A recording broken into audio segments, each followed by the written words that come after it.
ஹாய்ங்க, எல்லாம் எப்படி இருக்கீங்க? நல்லா இருப்பீங்கன்னு நம்புகிறேன். இன்றைக்கி நம்ம வீட்டில் மட்டன் எலும்பு குழம்பு, தண்ணி குழம்புன்னு சொல்லலாம்.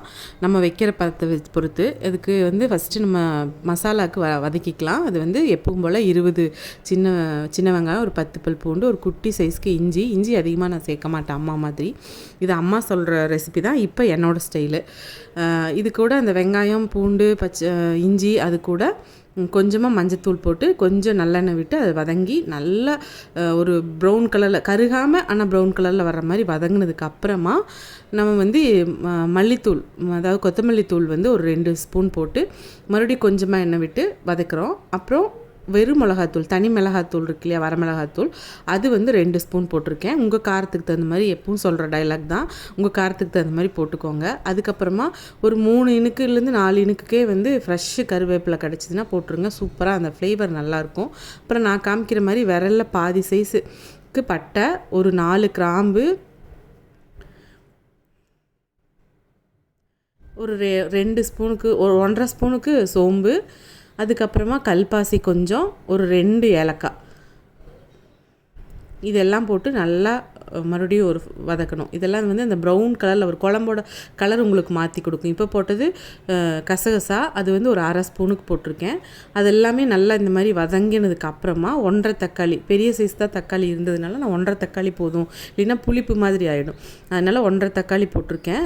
அதுவும் நல்லா வதங்கட்டும். வதங்கி அதை நம்ம ஆற வச்சிடலாம் அரைக்கிறதுக்கு முன்னாடி. இப்போ எலும்பும் கொஞ்சம் கறியும் கொழுப்பு இதெல்லாம் சேர்த்த மாதிரி மஞ்சள் தூள், கொஞ்சம் தயிர், உப்பு, இஞ்சி பூண்டு பேஸ்ட்டு போட்டு நான் மேரினேட் பண்ணி வச்சுருந்தேன். அப்போ கொஞ்சம் நல்லா இருக்குங்கிறதுக்காக அதை கொஞ்சமாக தண்ணி விட்டு ஒரு 4 விசிலுக்கு விடுறதுக்காக அதை அடுப்பில் வச்சாச்சு. இங்கே இந்த பக்கம் என்ன பண்ணுறேன்னா, தேங்காய் ஒரு கை, 2 கை அளவுக்கு தேங்காய், அந்த தேங்காய் கூட ஒரு 10 முந்திரி பருப்பு, இதை போட்டு ஃபைன் பேஸ்ட்டாக அரைச்சி இதை தனியாக எடுத்து வச்சுக்கலாம். இப்போ நம்ம ஒரு கடாய் வச்சு வெந்ததுக்கப்புறம் ஒரு கடாய் வச்சு கடுகு, சின்ன வெங்காயம் கொஞ்சம் போட்டு, வரமிளகா 2 கிள்ளி போட்டு, கருவேப்பிலை போட்டு, இந்த வெந்த எலும்பு கொஞ்சம் கறியெல்லாம் இருக்கு இல்லையா, அதையும் நம்ம நல்லா வதங்கிக்கலாம்.